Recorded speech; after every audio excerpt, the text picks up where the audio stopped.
The rear leg raise is one of my favourite leg exercises. It's very specific for toning your bottom and the back of your thighs, and I particularly like to do this when watching the TV.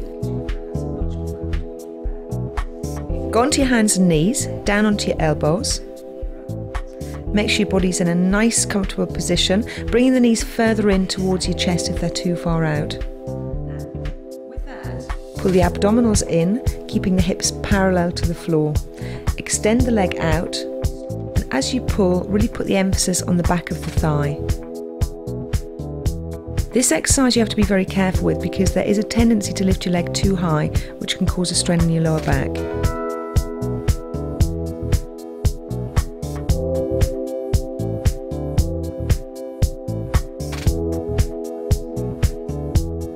When you're doing the pulses, one of the things that you'll find is it really emphasises the pain in the bottom cheeks. So what I would suggest that you do when you do the pulses is really contract that bottom cheek to get full benefit. And then rest. Rest back onto the legs because they're going to be tired, and remember that you're going to come back up onto the knees. So you might find when you first start this exercise that it's quite difficult and quite tiring.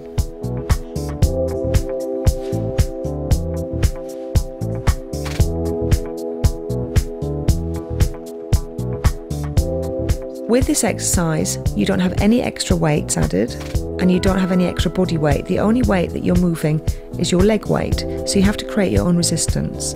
One of the ways I find works very, very well is if you really think about the muscles that you're working and really work them, really tighten everything. So when you are doing the presses to the ceiling, really think that you are pushing your ceiling away from your foot. So that way you create your own resistance. When you're doing the hamstring curl, think that you're actually pulling something towards you and letting it go back with control. That way you'll find that you'll have a great effect on the bottom and the backs of the legs, and you'll have made the resistance yourself, and you can gradually build up from there.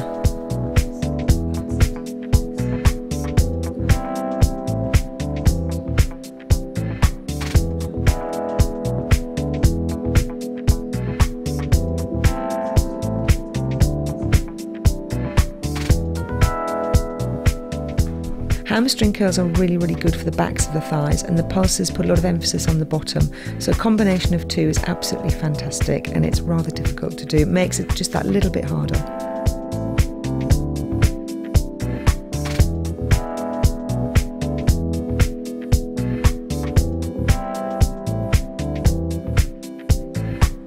I've decided with these exercises to do 2 sets on one leg and then change because it's just that little bit more difficult.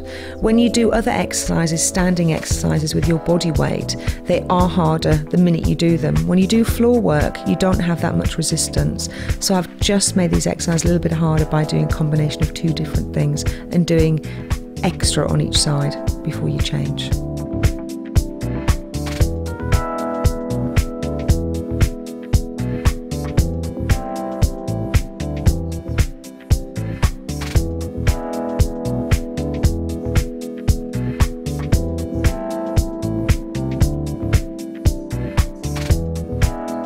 This exercise is actually quite technical, and you'll see that I'm moving Christina's leg. When you're doing this on your own at home, it's not so easy.